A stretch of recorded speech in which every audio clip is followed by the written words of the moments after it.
Well, certainly Paige promised us a diverse set of topics, and we've heard everything from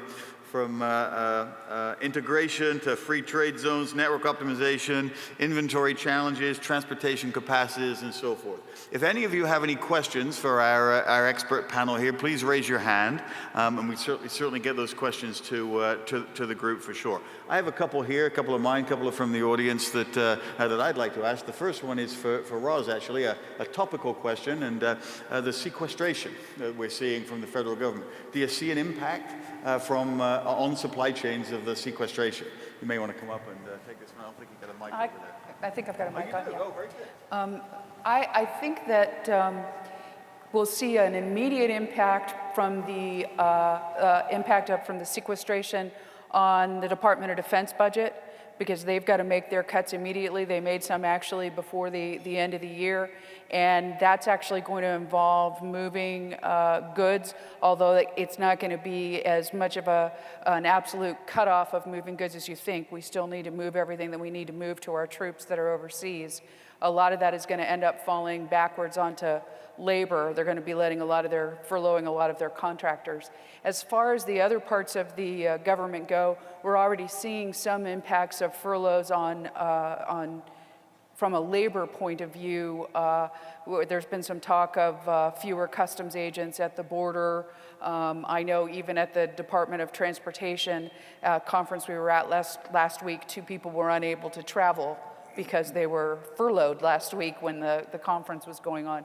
So I think from that point of view, we're going to see more of an impact on a labor basis, actually, than we're going to see on a goods moving basis. And plus, all of the other agencies have a much longer time frame before they have to really start putting into place any of the more serious cuts, which enables Congress to have time to do some things about it. From the customs perspective, in 30 days from March 1st, so it'll be April 1st, we'll see no overtime. We'll see about a 10% drop in the availability of customs officers at ports for clearance. And it looks like we're going to have a total elimination of any travel that's not mandatory travel or required travel. So those things will impact the supply chain. How much will depend on how the terminals adjust to that end of a shift, containers being moved out of the terminals. A lot of times those end of shift items are the ones that have been waiting through.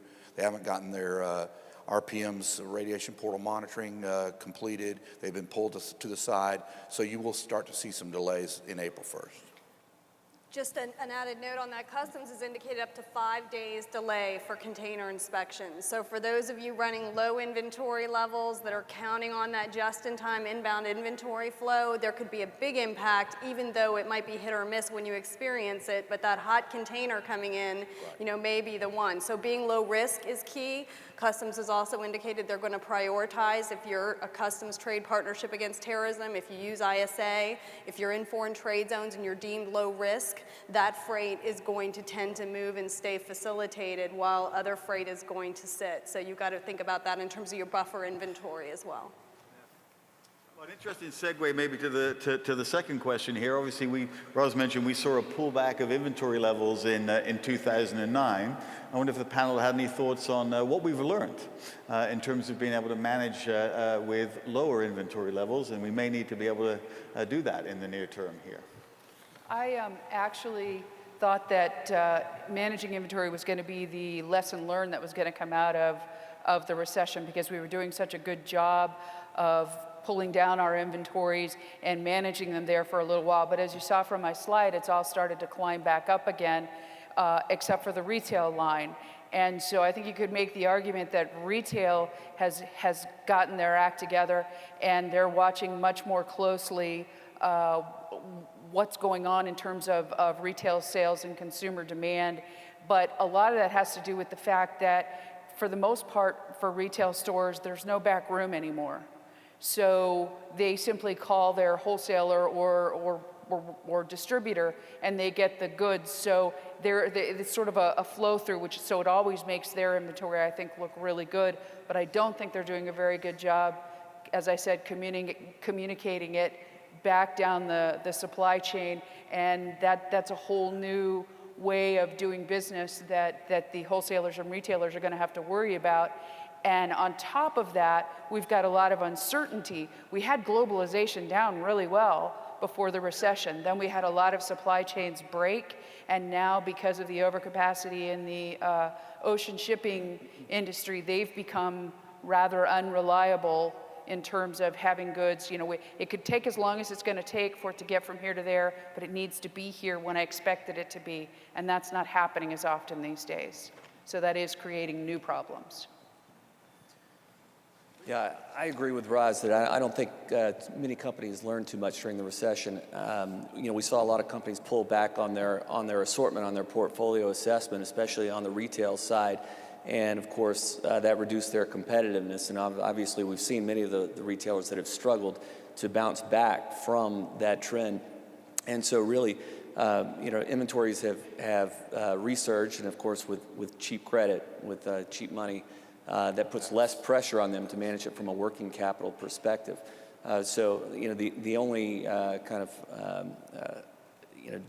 diamond in the rough is from an omni-channel or from a multi-channel perspective. As more volumes have shifted to online, that does take the inventory out of the stores, and we're seeing more companies, more retailers look at ways of leveraging in-store and DC inventories for fulfillment, as opposed to just in-store inventories being strictly for walk-in traffic.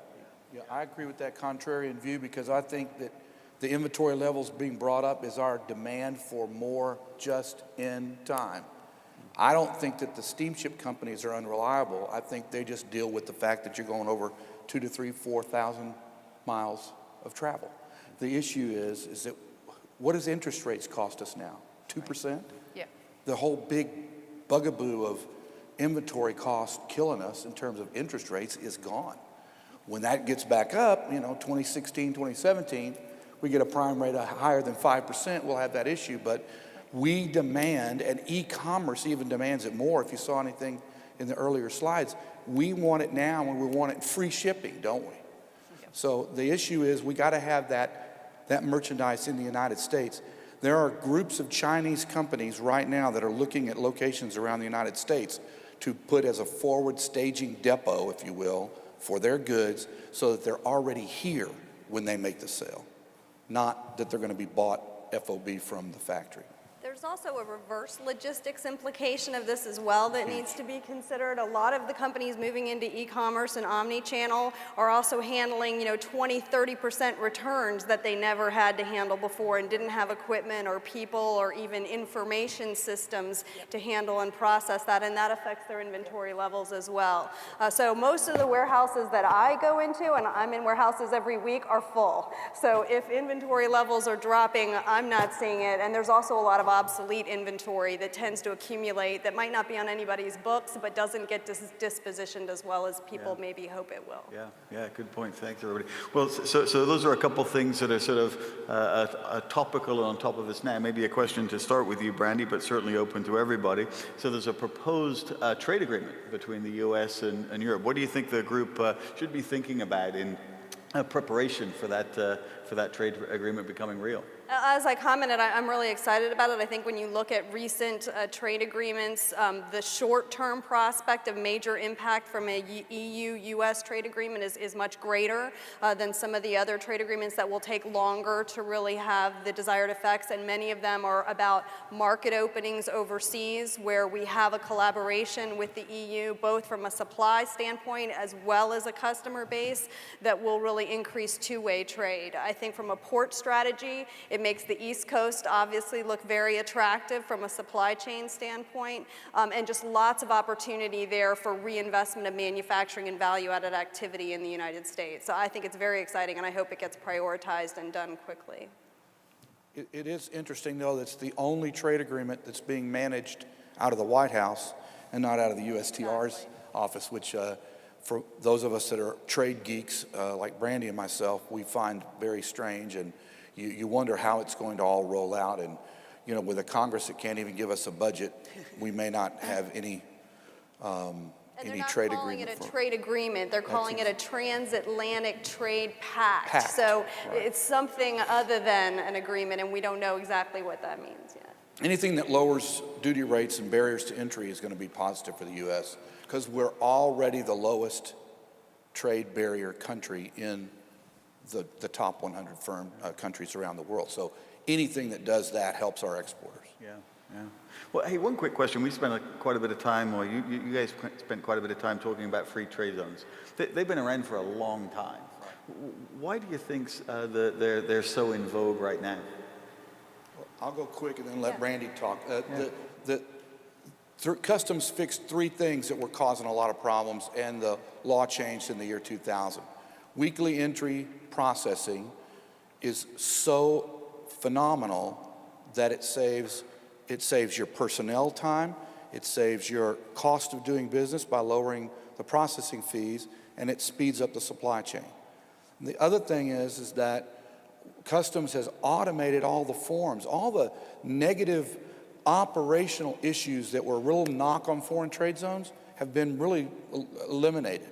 Now, you can't be a sloppy importer, you know, those kinds of things, but all in all, it's just the fastest way to get a return on your investment, and that's why it's growing so fast.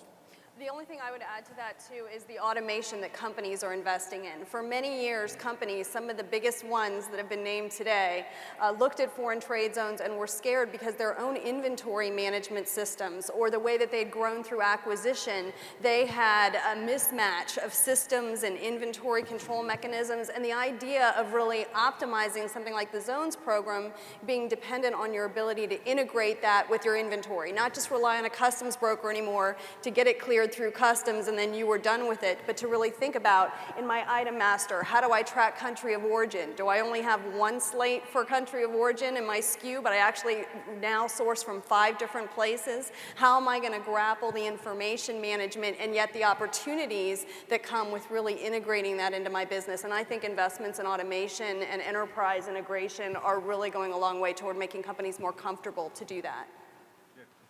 I'm just going to fire one more question because we are sort of out of time. It's a question for Paul, and it's a local question. How do you think the state can get the best return on investment out of the supply chain infrastructure here? Well, I think that it's incumbent on the public sector to do a benefit cost analysis. They need to know what the return on investment is in expenditure programs, and that goes to not just at the top level of policy, but actually getting down to the nitty-gritty of individual projects. There's plenty of opportunity to spend capital on the part of the public sector on infrastructure and improvements to the system, but they've really got to do the cold-eyed look at it to say, you know, what is the real return to the state in terms of the improvements in travel time, efficiency, the debottlenecking, the other improvements that can happen from public sector investment, and that can all be modeled and estimated if they're willing to do a hard look at it with a real benefit cost analysis over the life of the project. Yeah, terrific. Okay, thank you, Paul. Well, listen, on behalf of Curtis and Paul and Brandy and Leo and Mike and Roz and Jim, certainly I think a round of applause would be in order for all of their great insights. Thank you very much, everybody. And I think the whole group is going to be around for the rest of the afternoon. So should you have any additional questions, please don't hesitate to grab them after we get down off stage. Great. Paige, thank you. Thank you very much. Good job. Let's have another round of applause for our great panel. You guys can go get comfortable. I'm just going to wrap things up. We got a couple last announcements we're going to make. Again, thank you to our speakers throughout the day. So that's the last panel for the 2013 Georgia Logistics Summit. Thank you for hanging around on a late afternoon. The last session is always the most difficult, and it really speaks to your interest in these topics. We appreciate you being here. You know, this is just 2 days. I've said this a couple times, and I promise you I'd keep saying it. But this is the beginning of the conversation, right? There's a lot of things that we need to keep working on, keep focused on. Technology is some of those, where we're going to be, how we're going to compete, how we're going to grow, how we're going to move products to customers is something we need to keep thinking about throughout the year. One of the things we do is work throughout the year, and I'm proud to announce, if you can put my slides up, guys. We try to put out an annual report every year, and it's turned into more of not an annual, maybe every couple of years. So to spur that conversation on, we're proud to announce the release of the 2013 Georgia Logistics Report. If you like some of the statistics and facts and figures and some of the slides you saw from these experts here and you heard throughout the day, this is a 170-page reference guide that's got just about everything you could think of when it comes to facts and figures around the supply chain and logistics across multiple different parts of the industries, a lot of which you've heard from today, the retail industry, manufacturing, trucking, rail, and we look across those industries in 3 different ways. It's called the global perspective for a reason. We look at these industries from a global perspective, what's going on in these industries around the world, what's happening here in the US, and then the third perspective is looking at it from what's happening here in Georgia.